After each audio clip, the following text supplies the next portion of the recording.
Good morning. Happy Sunday. It's that time of your day again.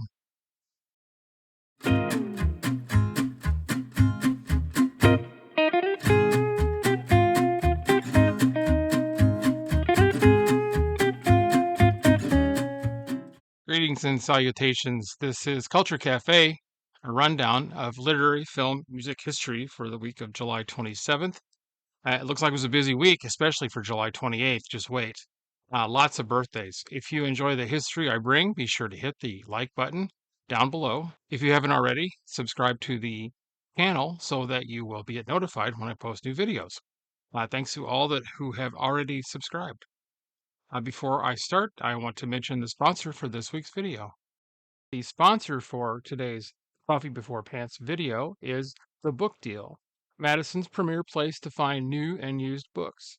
With over 30,000 books in every category, you are sure to find your next book for your TBR list. I go there almost every weekend and never fail to find something to read. That's The Book Deal, 3822 Mineral Point Road in Madison, Wisconsin. They also have online shopping at thebookdeal.com. All right, it's that time again. Let's dive in. July 27th, 1835, poet and literary critic Giosuè Carducci was born in Tuscany, Italy.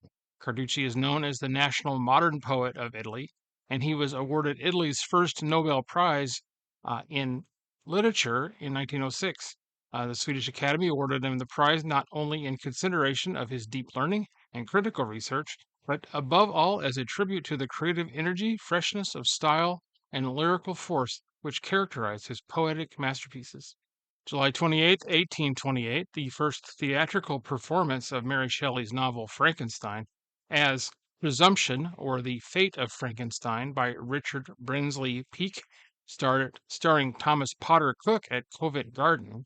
The production had 37 performances during its original run. It was revived at the English Opera House until at least 1850. The play marks the first recorded appearance of Victor Frankenstein's servile assistant character, who is known commonly in pulp culture as Igor, or Igor, depending on what movie you've seen. Here, the character is named Fritz, just as he is named in the 1931 film adaptation. Neither Fritz nor Igor exist in the original novel. Mary Shelley attended the play in London during its original run. It was the only adaptation of Frankenstein Shelley saw during her lifetime. Now, here's an interesting note because Charles II had only awarded royal patents allowing for the staging of plays to the Theatre Royal, Drury Lane, and the Royal Opera House at Covent Garden. All the other theaters, even in 1823, could only perform melodramas, burlesque, pantomimes, puppet theater, musical entertainments, and spectacles. So what this meant was that Peake's presumption had to include music, pantomime, and spectacle in order for it to be legally staged. Thus, the play had songs that the creature could react to, pantomime as the creature was mute, supposedly, and spectacle in the form of an avalanche in the finale. Speaking of Shelley, but the other one, July 28, 1848, Percy Bysshe Shelley abandoned his wife and quote unquote eloped with the aforementioned Mary Godwin, who was at the time only 16. Although the two ran off to marry, this was impossible as Shelley was already married. The couple caused quite the scandal until the two were legally married 2 years later after the suicide of Shelley's wife. July 28, 1913 marks the birthday of Laird Cregar, American stage and screen actor born in Philadelphia, Pennsylvania. He was an American stage and film actor best known for his villainous performances in films such as I Wake Up Screaming in 1941, This Gun for Hire, 1942, and The Lodger, 1944. Eventually, Krieger grew tired of being cast as a villain. He was 6'2" and weighed in at 310 pounds. He felt the only way to get the leading man roles was to lose weight. The crash diet he employed after his roles in The Lodger and Hangover Square, which included amphetamines, was a strain on his system and resulted in severe abdominal problems. He underwent surgery at the beginning of December 1944. A few days later, after his surgery, Krieger had a heart attack and was rushed to the hospital. He rallied briefly when put into a oxygen tent, but died December 9th, 1944, aged 31 years. Hangover Square was released 2 months after his death. On February 8th, 1960, Krieger received a posthumous star on the Hollywood Walk of Fame at 1716 Vine Street for his contributions to the film industry. I personally recommend seeking out The Lodger, Hangover Square, and especially I Wake Up Screaming, which also stars Victor Mature, Betty Grable, and Carol Landis. Then again, Laird Krieger was great in any role he essayed. July 28th, 1932, White Zombie, not the band, the first feature-length zombie film, directed by Victor Halperin and starring Bela Lugosi, is released in the U.S. White Zombie is considered to be the first feature-length zombie film. A loose sequel, Revolt of the Zombies, opened in 1936. It developing a cult following over the decades, modern reception to White Zombie has been more positive than with its original release, with praise towards the film's atmosphere and comparisons to the 1940s slow burn horror films of Val Lewton. It's another film in Mark's 100 films you need to watch before you die. So far, it's the only film on the list because I just made it up while I was sitting here.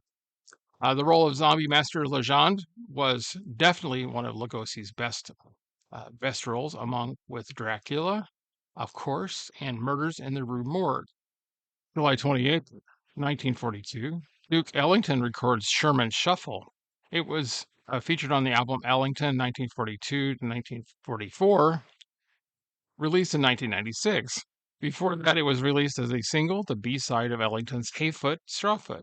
July 28th, 1951, Walt Disney released the animated musical film Alice in Wonderland, featuring Catherine Beaumont, J. Pat O'Malley, Ed Wynn, and Sterling Holloway, and songs with Sammy Fain and Bob Hilliard. Walt Disney was supposed to make his first film of Alice, which was to star Mary Pickford as Alice, but he chose not to do the film. Instead, he did Snow White and the Seven Dwarfs, 1937. However, the idea was eventually revived in 1940s following the success of Snow White. The film was originally intended to be a live-action and animated film together, but Disney decided it would be fully animated feature film. During its production, many sequences adapted from Carroll's book were later omitted, such as Jabberwocky, the White Knight, the Duchess, Mock Turtle, and the Griffin. Alice in Wonderland premiered at the Leicester Square Theatre in London on July 26, 1951, and was released in New York City on July 28th. The film was also shown on television as one of the first episodes of The Wonderful World of Disney. I watched that every Sunday night. I waited. I couldn't wait. It was initially considered a box office bomb, grossing $2.4 million domestically, and received generally negative reviews from critics. However, its 1974 re-release in theaters proved to be much more successful, leading to the subsequent re-releases, merchandising, and home video releases. It has been more positively reviewed over the years, being regarded as one of Disney's best animated films today. 1974. I wonder what people were partaking in a lot of in 1974. July 28th, 1954, On the Waterfront is released. The film is a 1954 American crime drama film directed by Elia Kazan and written by Bud Schulberg. It stars Marlon Brando and features Carl Malden, Lee J. Cobb, Rod Steiger, and Eva Marie Saint in her film debut. The musical score was composed by Leonard Bernstein. The black and white film was inspired by Crime on the Waterfront by Malcolm Johnson, a series of articles published in November-December of 1948 in the New York Sun, which won the 1949 Pulitzer Prize for local reporting. But the screenplay by Bud Schulberg is directly based on his own original story. The film focuses on union violence and corruption among longshoremen, while detailing widespread corruption, extortion, and racketeering on the waterfronts of Hoboken, New Jersey. On the Waterfront was a critical and commercial success and is considered to be one of the greatest films ever made. It received 12 Academy nominations and won 8, including Best Picture, Best Actor for Brando, Best Supporting Actress for Eva Marie Saint, and Best Director by Elia Kazan, for Elia Kazan. In 1997, it was ranked by the American Film Institute as the 8th greatest American movie of all time. In AFI's 2007 list, it ranked 19. It is Bernstein's only original film score not adapted from a stage production with songs. In 1989, On the Waterfront was one of the first 25 films to be deemed culturally, historically, or aesthetically significant by the Library of Congress and selected for preservation in the United States National Film Registry. Okay, yes, it's a great film. However, in my opinion, and mine and others, there is a stain on the film due to Elia Kazan, the director. During the House Un-American Activities Commission trials, Kazan was what was referred to as a friendly witness, which basically means he gave up names of others as being communist only to save his own skin. It's difficult for me to watch this film anymore because of this context. Basically, isn't that what the film is about? That it's okay to be a snitch? July 29th, 1876 marks the birthday of Maria Ospensky, Russian actress, born in Tula, Russian Empire.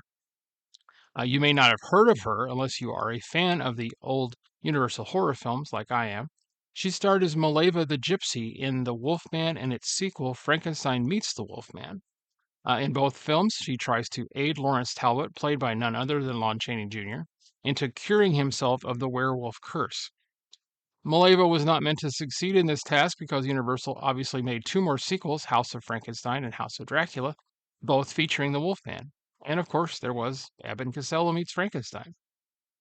Ospensky died on December 3rd, 1949, several days after suffering a stroke and receiving severe burns in the house fire, which was reportedly caused when she fell asleep while smoking a cigarette. She was buried in Glendale's Forest Lawn Memorial Park Cemetery. Well, it looks like July 29th is a big day for birthdays. July 29th, 1885 marks the birthday of silent film star Theda Bara, American film actress, born in Avondale, Ohio. Bara was one of the more popular actresses of the silent era and one of the cinema's early sex symbols.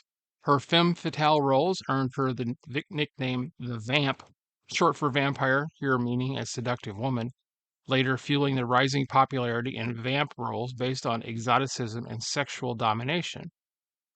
At the height of her fame, Bara earned $4,000 per week, equivalent of $72,500 in 2024. Her better-known roles were as the vamp, although she attempted to avoid typecasting by playing wholesome heroines in films such as Under Two Flags and Her Double Life. She actually appeared as Juliet in a version of Shakespeare's Romeo and Juliet. Although Bara took her craft seriously, she was too successful playing exotic, wanton women to develop a more versatile career. Bara was possibly the first sex symbol of Hollywood. Theda Bara retired from acting in 1926, having never acted in a sound motion picture. She died in April of 1955 at the age of 79. July 29, 1905 marks the birthday of another silent film star, Clara Bow. She was an American actress who rose to stardom during the silent film era of the 1920s and successfully made the transition to sound film in 1929. Not many people have been able to say that. A lot of silent film actors did not translate or did not transfer very well to sound films. Her appearance as a plucky shopgirl in the film It brought her global fame and the nickname the It Girl. Bow came to personify the roaring 20s and is described as its leading sex symbol. Bow appeared in 46 silent films and 11 talkies, including hits such as Man Trap in 1926, It, as previously mentioned, 1927, and Wings in 1927. She was named first box office draw in 1928 and 29, and the second box office draw in 27 and 30. Her presence in a motion picture was said to have ensured investors, by odds of almost 2 to 1, a safe return on investments. At the apex of her stardom, she received more than 45,000 fan letters in a single month in January of 1929. 2 years after marrying actor Rex Bell in 1931 and having 2 children, Bow retired from acting and became a rancher in Nevada. Her final film, Hoopla, was released in 1933. In September of 1965, Bao died of a heart attack at the age of 60. July 29, 1906 marks the birthday of Thelma Todd, born as Allison Lloyd. She was an American actress and businesswoman who carried the nicknames the Ice Cream Blonde and Hot Toddy, appearing in about 120 feature films and shorts between 1926 and 1935. She is remembered for her comedic roles opposite Zazu Pitts and in films such as Marx Brothers' Monkey Business and Horse Feathers, and a number of Charlie Chase's short comedies. She co-starred with Buster Keaton and Jimmy Durante in Speak Easily. She also had roles in several Wheeler and Woolsey and Laurel and Hardy films, the last of which, The Bohemian Girl, featured her in a part that was cut short by her sudden death in 1935 at the age of 29. Her death is surrounded by mystery. On the morning of December 16, 1935, Todd's body was discovered inside her car, which was parked inside the garage at the home of Jewel Carmen, wife of director Roland West. Her death was determined to have been caused by carbon monoxide poisoning. Friends stated that she was generally in good spirits and were aware of nothing in her life that suggested a reason for her to commit suicide. She also left no suicide note. The coroner's report, however, found no evidence of foul play. However, as it turned out, some in the police department knew very well that she was in fact murdered, and they knew who killed her and how as well as why. They kept their silence but closed the file only when the killer died in 1951. The real story could not be told. A handful of powerful Hollywood insiders with long memories and wide connections maintained a conspiracy of silence, and nobody was ever indicted for her death. July 29, 1928, test footage is first created for Walt Disney's Steamboat Willie, featuring Mickey Mouse. Steamboat Willie is one of the first cartoons with synchronized sound, and one of the first cartoons to feature a fully post-produced soundtrack, which distinguished it from earlier sound cartoons.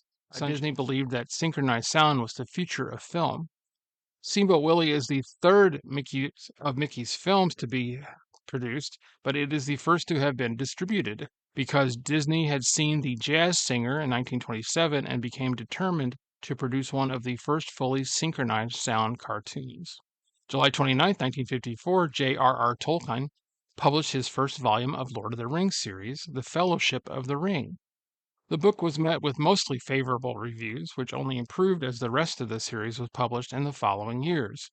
Recently, the Lord of the Rings series has been compared to Paradise Lost in terms of cultural significance. July 30, 1927, Richard Johnson, British stage and screen actor and producer, was born in Upminster. His most well-known role, at least American audiences, was that of John Marquay in Robert Weiss's film The Haunting. At one point, he was considered to be cast as James Bond, but declined the role because he didn't want to be contractually obligated for a series. The role eventually, obviously, was given to Sean Connery. He later did star as a secret agent of sorts, playing Hugh Bulldog Drummond in the films Deadlier Than the Male and Some Girls Do. Watch those, they're great. Johnson, in my opinion, would have made a great James Bond. July 30th, 1935, the first paperback books were published by Penguin Books in the UK.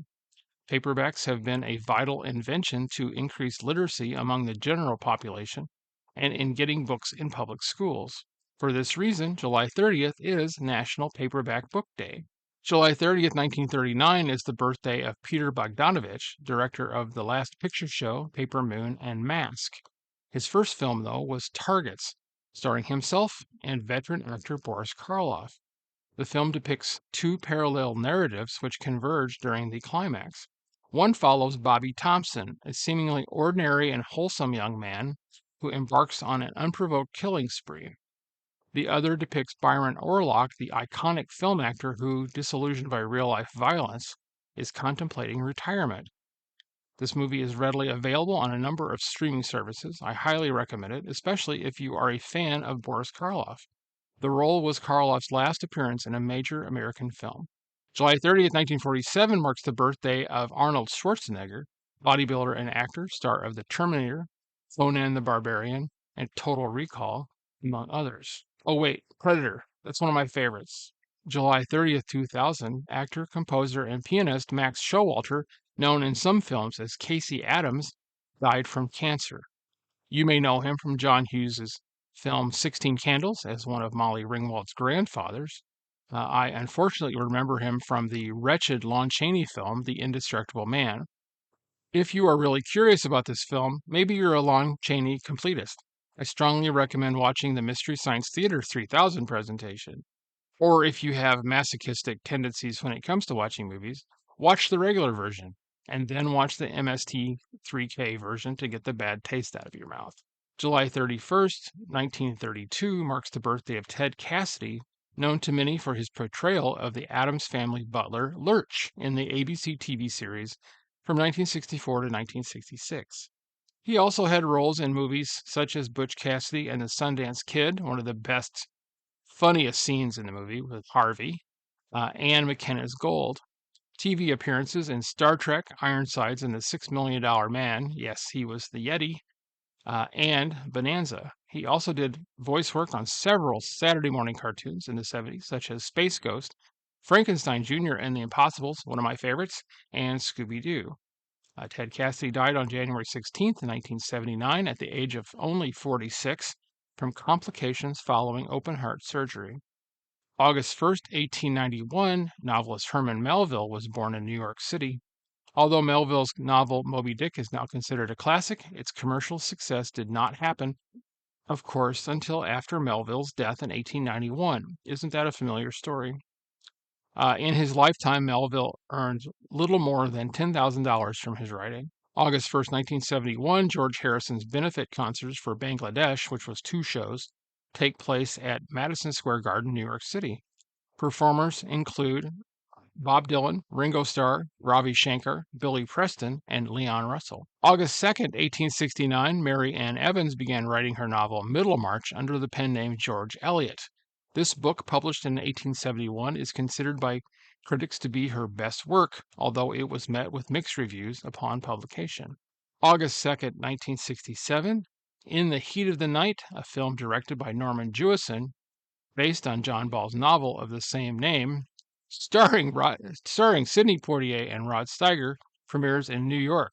It tells the story of Virgil Tibbs, who is played by Sidney Poitier, a black police detective from Philadelphia who becomes embroiled in a murder investigation in a small town in Mississippi. When it's released by United Artists, the film was a widespread critical and commercial success. At the 40th Academy Awards, the film was nominated for 7 Oscars, winning 5, including Best Picture, Best Adapted Screenplay, Best Actor for Rod Steiger.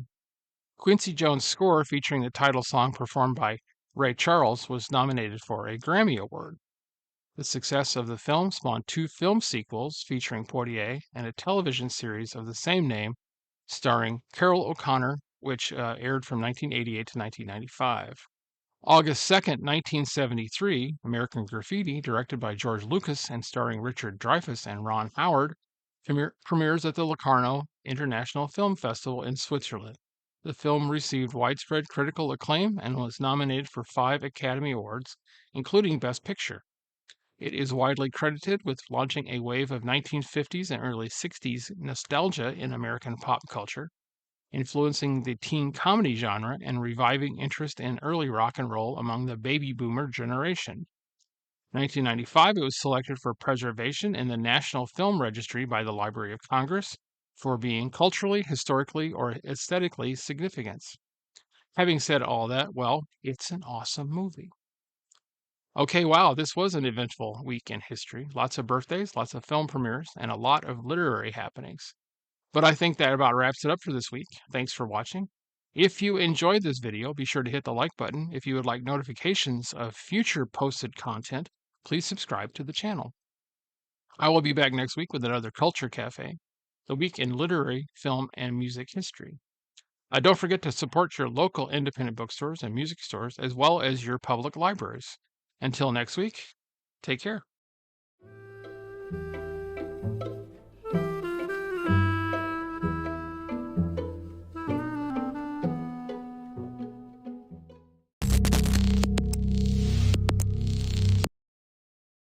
This has been a Java Jive production.